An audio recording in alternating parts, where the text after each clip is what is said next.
Leslie Wilson. I'm the curator of the William Monroe Special Collections here at the Concord Free Public Library.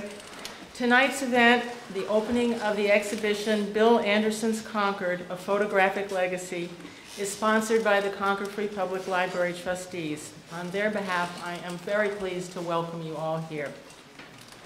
The gallery show that we're celebrating this evening was curated by Kristen Anderson Emerson, one of the 4 children of photographer Bill Anderson and his wife Mary, from a family archive that includes images reflecting the many aspects of her father's photographic work here in Concord.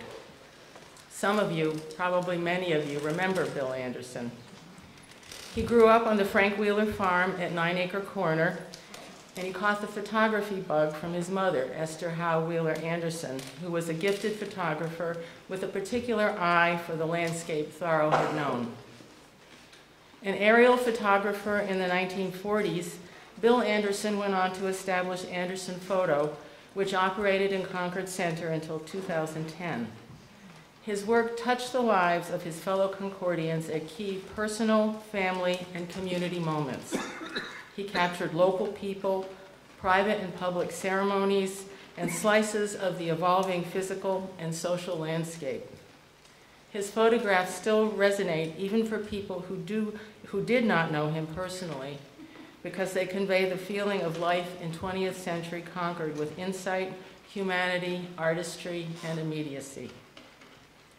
I hope you'll all take some time this evening to go upstairs and do a sneak preview of the exhibit, and then come back at a later point when you can really spend some time looking at all the photographs. It's a little crowded at these events, so.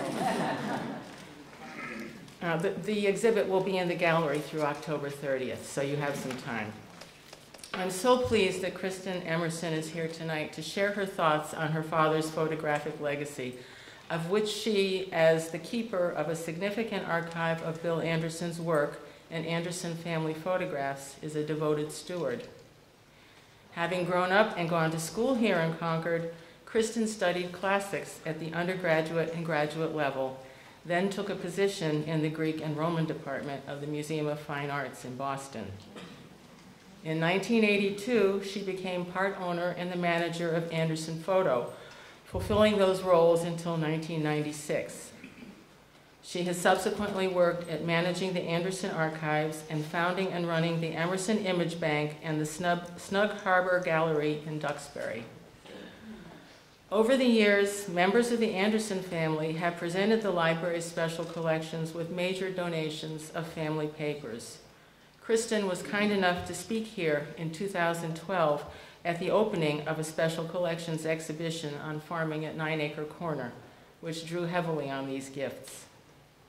Additionally, in 2006, through funding from the library trustees, I was able to purchase from Kristen's brother, Bill Jr., the extensive slide collection of their grandmother, Esther Howe Wheeler Anderson.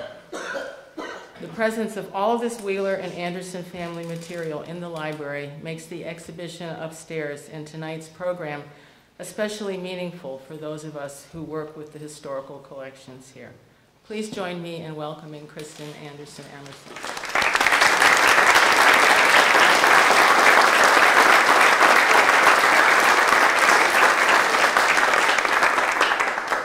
Thank you, Leslie. And I want to thank the Board of Trustees. I know Sandy Smith is here, I'm not sure who else, for keeping the standards high on this library and making events like this possible. And I want to give special thanks to the Special Collections Department. Connie Manoli managed the logistics of this right from the start. And Leslie has been so generous with her interest in Bill Anderson and also in the Anderson Wheeler story in general. And with a family that has a lot of branches and more branches every day, it's so reassuring to know that the story is safe and secure here for now and then also in the future. So that's really a big deal. And I want to thank everybody that's here, and we see you in the simulcast room, so you're very much a part of this. So it is overwhelming, and it's heartwarming, and the family thanks all of you for coming out. I think it says a lot, and it says a lot about Bill and the town and the time that he was here and was taking photographs.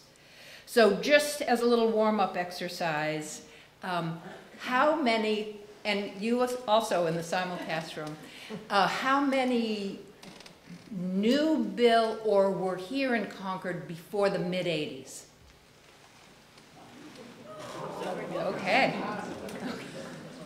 I wanted to know,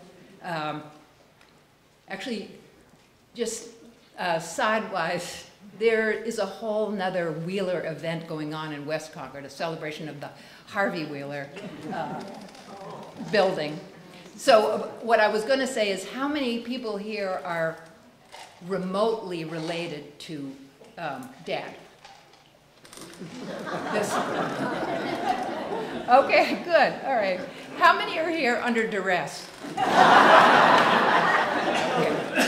Afraid to say. I don't know if there's any relatives that you don't know yet. Well, they pop up all the time. So my goal in this show was to tell the story of my father's life, and it's through photos of him and photographs by him. And it's a straightforward story.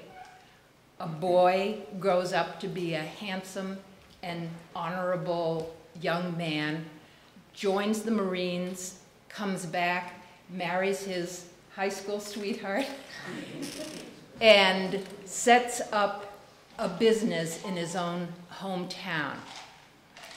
And it's a good story. And I think it's all the more endearing because, to say the least, Bill was understated.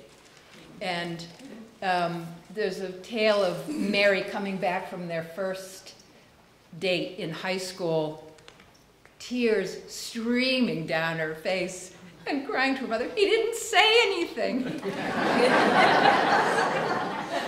So, but, oh, he didn't have a chance, okay.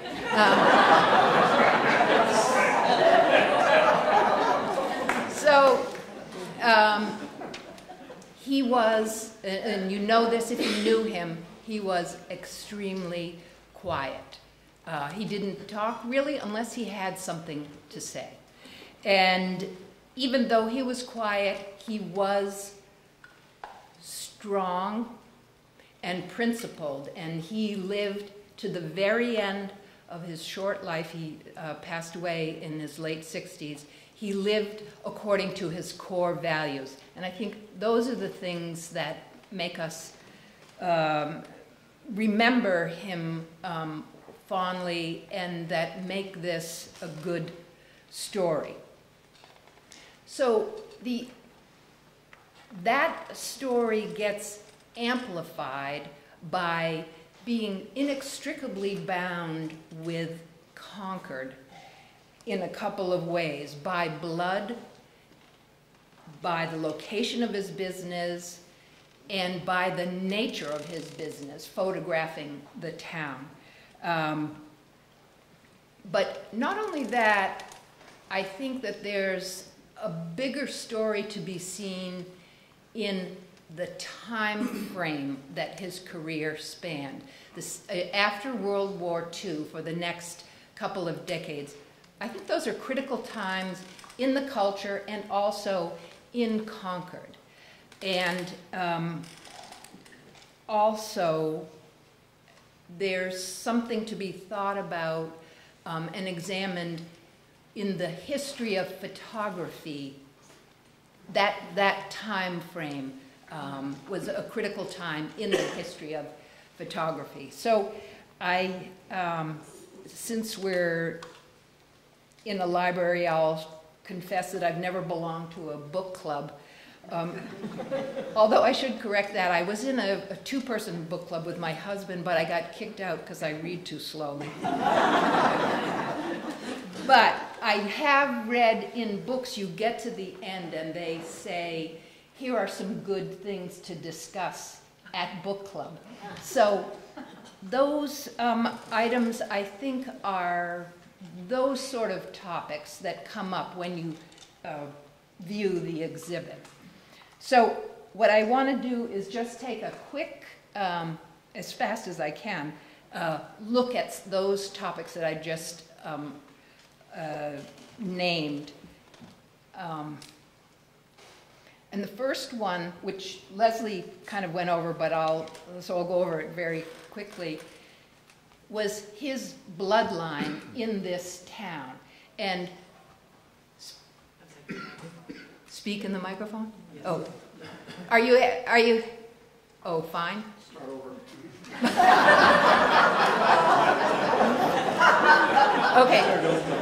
Don't anybody, including you over there in the other room, don't be afraid to raise your hand if you didn't hear what I said, and except for my brother. All right. Anyway, what I first wanted to talk about was the Bill's bloodline, and I thank you for your indulgence on listening to this, but through his mother, Esther, he was a Wheeler. Now, the Wheelers were some of the first people in town, and they went out to White Pond and 9 Acre Corner, and they sunk roots. I mean, deep roots. And the branch that Leslie also mentioned, Frank Wheeler, they settled into the big yellow farmhouse that's at the corner of 117 and Sudbury Road. And a branch of the family is still there. But Frank Wheeler developed a very successful farm there. And just a side note, well, it's not a side note, it's critical to the story. He married the girl next door, Lucy Brigham, and Brigham Farm is still there, and I really, this is a shameless plug. If you want to drink in Concord history and the roots, go out to Brigham Farm. It's the real deal, and it's been here for a long time. So back to Frank and Lucy. They created 6 daughters, every farmer's dream, but and the second to eldest was Esther, and I don't think you would ever overstate her power and her strength. She ended up taking over the farm when her parents died early. So that's the scene out in the rural, one of the rural parts of town. Meanwhile, in the mid-1800s, whoops. Sorry about that. No, that's okay. I think my phone's on too. Okay, mid-1800s, there's a wave of Norwegians, which you all probably know. And among them was Lars Anderson. And he worked and ultimately bought a building right smack dab in the center of town, which I'm sure most of you, if you raise your hand, remember Anderson's Market, which is also still in the family, and that is an amazing fact to have a family business last. So I urge you again, shamelessly, to go down to Main Street Market and Cafe. Anyway, back to Lars. His son, Leslie, was making a delivery out in the farm area, and he met and married Esther. So, and they, that is what I would call a merger. The market and the farm and the town and country. And they created 3 children, one of whom was my father, Bill. And then there's Uncle David, who ran Anderson Market. And then you may not know that their sister was Pauline, the famous meter maid.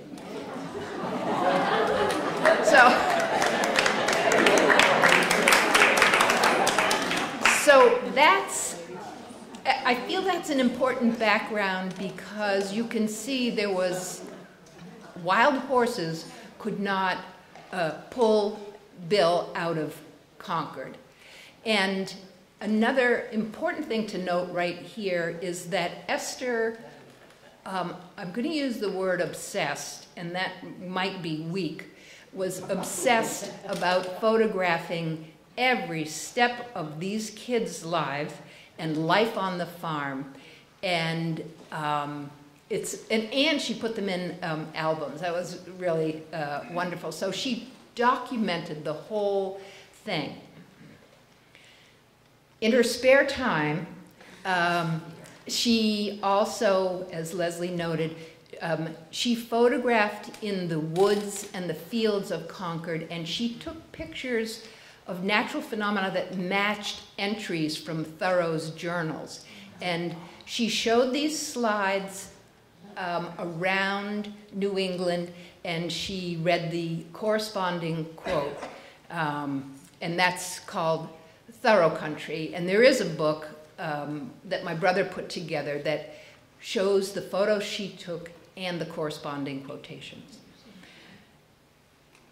So this is really the mindset, the DNA that my father launched his career on. And he was lucky enough to set up a studio, again, right in the center of town and on the 2nd floor up above Anderson Market. And that brings us to, I don't think it's here, but that brings us to the photo that you saw on the advertisements, which I think it's incredible and it's iconic, and it's really just a candid photo taken right outside the window. And I believe it tells us, in that one snapshot, it tells us so much about Concord at that moment. And I don't think that Bill set out to document all of Concord for the next few decades. I don't think he had that as a conscious goal at all. But what did happen in the course of his career is that he went to all the corners of the town for a variety of events and photographed it from all these different perspectives. And in a way, that's the way I've set up the show, the different perspectives. So out to the hospital for hospital events, to ribbon cuttings, Girl Scout events, schools, sporting, political gatherings, and civic meetings, and also social events. He did a lot of weddings in town, and I think some of the fabulous candidates really give us a sense of who made up this town. And that is kind of bound together by a lot of recurring themes that relate to the family too. And I smile to think of, from Esther, there's a picture of an 8-year-old Bill. I guess he started out at Fenn School. Anyway, on class picture day, he's sitting right next to a young Mr. Fenn. And I don't think he could look more disgruntled if he tried.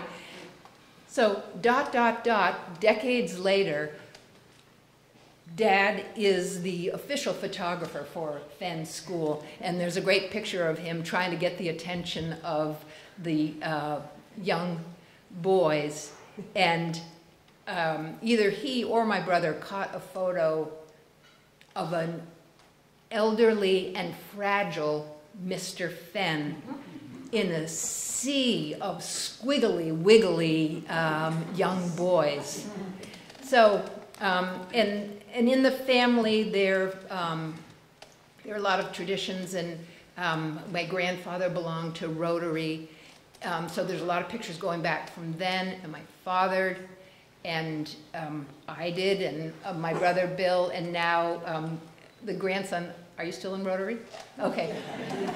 Cato Anderson is in Rotary. So there's a lot of pictures like that that really seal it. And of course, the connection with the Battery that goes way back, and with the accident, it's something that's deep in the family and it's deep in the town. So these are really strong links. And what Dad did was create a very, I think of it like this, but it's sort of a horizontal, comprehensive picture of the town. And the last perspective really along that line is that he photographed it from above. So it's almost as if we have a 3D view of the town. And what I love about these aerials is it gives you perspective on the town that you don't ordinarily have. And one of my favorites is a picture of, again, this is an aerial, down Hubbard Street and down across Emerson Playground, and you see the town, and then way in the background you see the Great Meadows. And you don't, that's quite a view. So the aerials too, which he took very much at the beginning of, that really launched the career, taking these pictures. What's your signal? Oh. That he took these pictures in the late 40s, early 50s, and then along through the next decades, but I think the ones from the early ones are fascinating. And one that I like is of the Southfield Circle area, which probably had, well, definitely had just been developed. And you see the streets and you see absolutely barren lots with just a little house and a driveway going in to each house. And right now, I don't think you would even see that there are any houses. I've seen those trees, and it's just very lush and filled in. So what these early aerials did was start what I like to think of as sort of a vertical coverage of the town, a chronological coverage. And back in the late 40s and going into the 50s, what he's recording is a big burst throughout the town in terms of neighborhoods and schools. You'll see a brand new Alcott, a brand new Ripley, and a brand new CCHS. And of course, all of this was to accommodate the boomers. And and here's for that book club discussion, but I think a lot of you who raised your hands were here then, and you remember a Concord that was, as in some of the pictures there from the early 50s, that was quieter, it was simpler, and I think more modest.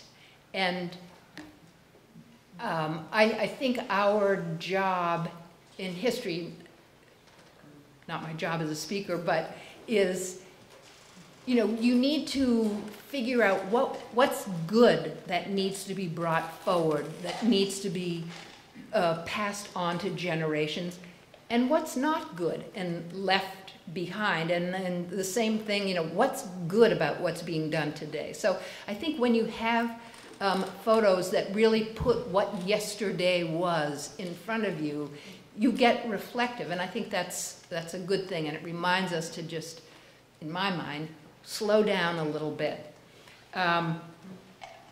So Bill had a front row seat for the development in those decades after World War II, both in his studio up over Main Street and then again the shop on Walden Street. So you almost didn't even have to go out, and as I say in one of the labels, he could watch the parade go by, and there were literal parades and then just the figurative parade of people coming and going. And you could see, one of my favorite photos here, the absolute carefree glee of the cheerleaders and the drum majorettes, and then the kind of coy look of teenage boys leaning against Woolworths. And then, you know, we see the 70s styles come in. And I will note that my brother Bill came and worked with my father in the 70s, and a lot of photographs were taken by Bill. And and many of you, if you're on the internet, he has great movies of things that were going on in the 70s. And I think Dad was glad to have that extra pair of eyes around, not hands. But, so that brings me to the phenomenon of the camera shop, and really in those decades, the photography was an intensely popular hobby and habit, and people, probably many of you, would bring your film to the shop, and you would come back a few days later looking to pick up that yellow bag and just couldn't wait to get in there to see what was what. And of course, you would be very happy if the person behind the counter kind of said, "Oh, is that your new grandson?" Or, and you would share it. You know, you would just love sharing with anybody that was there, and you'd be happy to say, "Oh." And I do have to say that nobody was better at this than Linda Anderson. If you needed somebody to sympathize with you because you just lost your puppy and you had a picture, Linda gave that shoulder. And if you needed somebody to just be so excited about your brand new baby, she did that. And that is what the shop really was about, that physical, tangible feeling of, it was a tangible feeling and a communal feeling. And of course, I think Bill lived vicariously. He wasn't outgoing, but he loved the fact that it was a social event, and he would be around the corner behind the scenes, and there would be people that would come in. I'm not going to name any names, but Nan Ellis, and she would come in, and there would be perfectly knowledgeable clerks at the counter, but no, I have to see Mr. Anderson. So Bill would come around with a twinkle in his eye, of course. But he would come around front, and she'd say, Bill, I need some AA batteries. So, but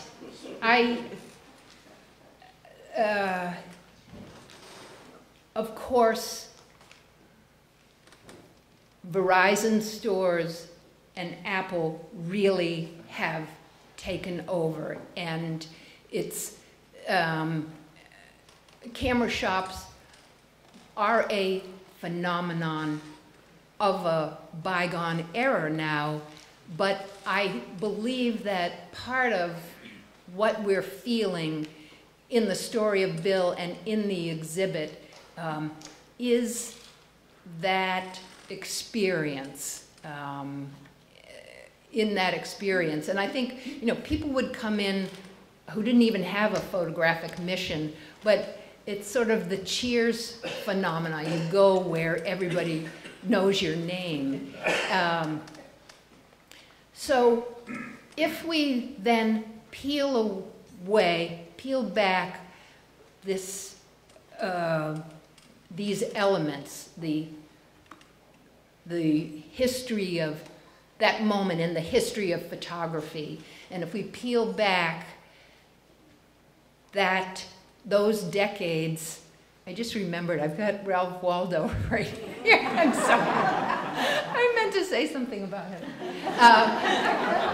At any rate, so if we peel back that time in photography, and we peel back those decades that after World War II, and what that meant in our culture and in Concord, and if we peel back what Concord is itself, and we peel back the Anderson-Wheeler connection, we see, and we come back to Bill, and I believe he stands very strongly and solidly on his own as a good man and a talented man, and somebody who would never ask for attention. So we are so grateful to be able to tell his story, and I thank you.